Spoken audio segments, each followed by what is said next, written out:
1,00,000 మంది శివభక్తులతో కలిసి మహారుద్రాక్ష పూజలో పాల్గొనండి. వెంటనే కాల్ చేసి మీ పేరును నమోదు చేసుకోండి.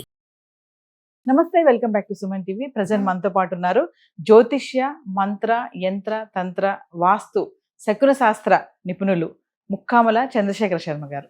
నమస్తే అండి. నమస్కారం అమ్మా. శర్మ గారు, అంటే ప్రతి నెల కూడా కొన్ని వారాలు ఉంటాయి, కొన్ని పండగలు వస్తూ ఉంటాయి. లైక్ పరమ ఏకాదశి అని, మహాశివరాత్రి అని కొన్ని ఇంపార్టెంట్ ఉంటాయి. ఈ పరమ ఏకాదశి అనేది ప్రతి నెల వస్తూనే ఉంటుంది. సరే, ఒక్కసారి మనకి ఏంటంటే పరమ ఏకాదశి అంటే ఏంటి, దాని ప్రాముఖ్యత ఒక్కసారి. ఏకాదశి అనేటువంటిది విష్ణుమూర్తికి సంబంధించినటువంటి రోజు అనమాట.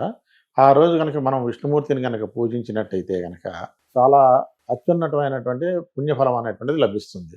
ఎందుచేతంటే ఏకాదశి రోజు అసలు మనం భోజనం చేయకుండా ఆ రోజు ఉపవాసం చేసి నెక్స్ట్ డే అంటే రెండో రోజు ద్వాదశి రోజున ఉదయం 9 గంటలలోపు విష్ణుమూర్తికి పూజ చేసుకొని మనం భోజనం కనుక చేసినట్టయితే ఆ ఏకాదశి పుణ్యఫలం అంతా దక్కుతుంది. అంటే కనుక మనం ఎంత పుణ్యం చేసుకున్నామో, ఎలాంటి పాపాలు చేసినా కూడా ఏకాదశి రోజున మనం ఉపవాసం ఉండి ద్వాదశి రోజు ఏకాదశి పూర్తిగా ఉండి రాత్రి జాగరణ చేసి వీలైతే, వీలు లేనప్పుడు భగవన్నామ స్మరణ చేసుకుంటూ ద్వాదశి రోజు ఉదయము సాధ్యమైనంత వరకు సూర్యోదయం అయిపోయిన తర్వాత 8 నుంచి 9:30 ఆ మధ్యలో కనుక భోజనం చేసినట్టయితే ఏకాదశి యొక్క పూర్ణ ఫలము అనేటువంటిది మనకి లభిస్తుంది. దీనివల్ల ఏంటంటే కనుక మనం చేసినటువంటి తెలిసి తెలియక అనేక రకాలైనటువంటి పాపాలు ఎన్నో చేస్తుంటాం. అలాంటి పాపాలు అనేటువంటివి తొలగిపోతాయి అని చెప్పేసి వేదశాస్త్రాలు చెప్తున్నాయి అన్నమాట. అంతేకాకుండా మనం ఏంటంటే ఏకాదశి రోజున మనం నారాయణ స్మరణ, నారాయణ అంటే విష్ణుమూర్తి అని మనం అందరికీ తెలుసు. ఆ నారాయణ స్మరణ కనుక చేసి ఉన్నట్టయితే కనుక కనీసం మనం ఏకాదశి ఉపవాసం లేకపోవచ్చు. ఎందుకంటే ఇప్పుడు ఉన్నటువంటి పరిస్థితి రోజుల్లో మనం ఆఫీసులకు వెళ్ళాలి, ఉద్యోగాలకు వెళ్ళాలి, చేయాలి. అన్నం తినకుండా కానీ ఆహారం తినకుండా కానీ ఉండలేము. అలాంటి పరిస్థితుల్లో మనం కనీసం నారాయణ స్మరణ కనుక చేసినట్టయితే కనుక కనీసం కొంతలో కొంత భాగమైనా కూడా మనకి ఏకాదశి ఫలం దక్కుతుంది అనేటువంటిది ఒక. ఇక మనము నారాయణ శబ్దం ఆఫీసులో ఉంటే మనకి ఎదుగుండా ఆఫీసర్ కనబడతాడు తప్ప మనకి నారాయణుడు కనపడ్డు. సో మనం ఏమి చేయలేము, అప్పుడు చేయలేము. కనీసం రాత్రిపూట అయినా మనకు వీలున్నప్పుడల్లా నారాయణ స్మరణం ఏకాదశి రోజున చేసుకోవడం మంచిది. ఇది ప్రతి నెల ఏకాదశి అంటే మనకేంటంటే దశమి తర్వాత వచ్చే రోజుని ఏకాదశి అంటారు, అంటే 11వ రోజు. అంతేకాకుండా రుద్రుడు మనకి రుద్రాభిషేకం చేసేటప్పుడు కూడా ఏకాదశ రుద్రం అని చెప్పి చేస్తారనమాట. అంటే రుద్రుడు అంటే ఎవరు? శివుడు. శివుడికి విష్ణువుకి భేదం లేదు.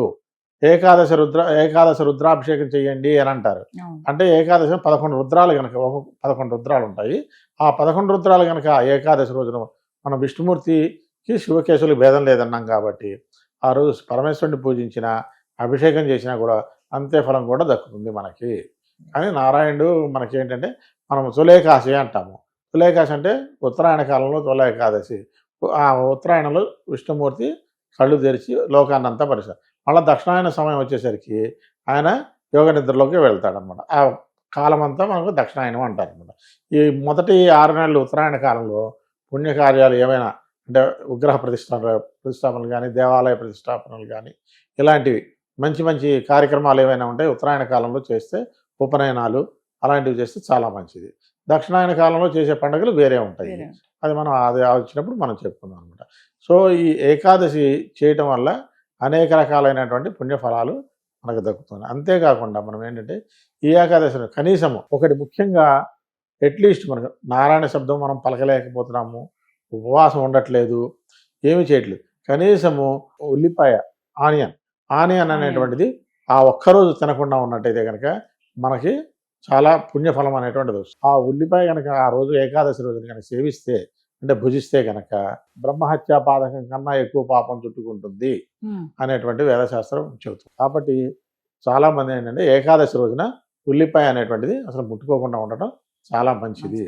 అంటే అందరికీ అలవాటు ఉంటుంది, ఆ ఒక్కరోజు మానేయడం వల్ల నష్టం లేదు మనకి. కాబట్టి చేస్తే కనీసం మనం ఎటు భగవన్నామస్మరణం చేయట్లేదు, ఉపవాసము ఉండట్లేదు, కనీసం చెప్పిందన్నా ఇదిగానే చేస్తే కొంతలో కొంత ఫలం వస్తుంది. మీరు ఒక చిన్న ఇందులో గమ్మత్తైన విషయం ఒకటి గమనించండి. ఆనియన్ తీసుకోండి, నిలువుగా కొయ్యండి, మీకు శంఖం ఆకారంలో కనబడుతుంది లోపల, అంటే రుద్రుడికి సంబంధించినటువంటిది. అది అడ్డంగా కోసారనుకోండి, చక్రంగా కోసారనుకోండి, అది విష్ణు చక్రంగా కనబడుతుంది మీకు. అంటే శివకేశవులకి ఏకాదశి అనేటువంటిది భేదం లేదు. ఉల్లిపాయ ఎందుకంటే ఏకాదశి రోజున మనం చేస్తే శివరుద్రుల్ని మనము త్యజించినట్లే, విడిచిపెట్టినట్టే ఆ రోజు ఆ పాపం అనేటువంటిది మనకు కలుగుతుంది అని చెప్పి చెప్తారు. కాబట్టి ఆ రోజున ఏకాదశి రోజున ఉల్లిపాయ అనేటువంటిది చేయకూడదు. మరీ కనీసం అట్లేని వాళ్ళు అది కూడా చేసి ఏకభుక్తము. ఏకభుక్తం అంటే ఒక్కొక్కటి మాత్రమే భోజనము కనీసం చేయాలి. ఏకభుక్తం చేస్తే మంచిది. మనకి సామెత కూడా ఉంది, ఏకభుక్తే మహాయోగి, ద్విభుక్తే అంటే 2 సార్లు కనుక తింటే భోగి, 3 సార్లు త్రిభుక్తి అంటే 3 సార్లు కనుక తింటే రోగి. అంటే మొదటిసారి తింటే కనుక యోగితో సమానము, 2 సార్లు కనుక తింటే భోగితో సమానం. భోగి అంటే అన్ని విలాసాలు కలిగినటువంటి వాడు అని. భోగం అంటే కనుక వేరే మనం అర్థం తీసుకోవట్లేదు. 3 సార్లు కనుక తింటే కనుక అది రోగంతో సమానం. రోగం అనేటువంటిది మనకు తెలియకుండానే వచ్చేస్తుంది. అంటే అజీర్ణం కాదు, జీర్ణం కాదు, అలాగనమాట. కాబట్టి ఇలాంటివన్నీ ఉంటాయి. కాబట్టి ఏకాదశి రోజున తర్వాత ఏంటంటే ఆయుర్వేద శాస్త్రంలో కానీ ఏదైనా కూడా లంకణం పరమౌషధం అంటారు. నెలకి మనం బయట ఉండలేం కాబట్టి నెలకు ఒకసారి ఏకాదశి రోజున మనం లంకణం అంటే కానీ పూర్తిగా భోజనం చేయకుండా ఉన్నట్టయితే మన ఆరోగ్యం అనేటువంటిది సైన్స్ ప్రకారం కూడా చాలా అద్భుతంగా ఉంటుందని చెప్పేసి వేదశాస్త్రాలు ఘోషిస్తున్నాయి. అంటే శర్మ గారు, ఇప్పుడు పరమ ఏకాదశి రోజు విష్ణుమూర్తి కటాక్షం పొందాలి అంటే ఏం చేయాలంటారు? ఏ భగవంతుడినైనా, విష్ణుమూర్తినైనా, పరమ శివుడినైనా ఏదైనా కటాక్షం పొందాలంటే మనం ఆ పుణ్యకాలంలో మనము నారాయణ స్మరణ చేయటం అనేటువంటిది ముఖ్యం. నారాయణని శాస్త్రోక్తంగా పూజించాలి అని అంటే కనుక కలికాలంలో వీలు కాదు. ఎందుకంటే మనం ఎంత చూసినా కూడా భక్తి ఇక్కడ ఒక చోట, చిత్తం ఇంకో చోట ఉంటుంది. మనం విగ్రహం ముందు కూర్చుంటాం, మన మనసు ఎక్కడో ఉంటుంది. అది మనం వల్ల కాని పని. కనీసం నారాయణ శబ్దం అనేటువంటిది పలుకుతూ ఉంటే ఆ శబ్దం ప్రభావమే మనకి చాలా చిన్నమైనటువంటిది. అంటే నేను ఇలా చెప్తున్నానే పూజలు వ్యతిరేకమని కాదు, మనకు మనసు నిలవదు కాబట్టి. మనసు నిలిచి శాస్త్రోక్తంగా పూజిస్తే ఆ రోజు చాలా మంచిది. సత్యనారాయణ కథ చేసుకుంటారు ఏకాదశి రోజున, చెయ్యాలి కూడా. ప్రతి ఏకాదశి పౌర్ణమి రోజు సత్యనారాయణ చేసుకోవాలి. కానీ అందరూ చేస్తున్నారు, చేయట్లేదు. కనీసం ఆ రోజు నారాయణ శబ్దం అన్నా పలికిస్తే మనకి అనేటువంటి మంచి మార్గము, తొందరగా విష్ణు యొక్క కటాక్షం లభిస్తుంది.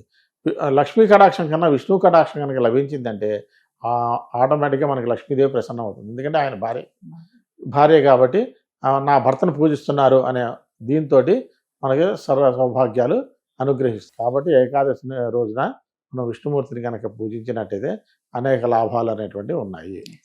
నమస్తే. నమస్తే.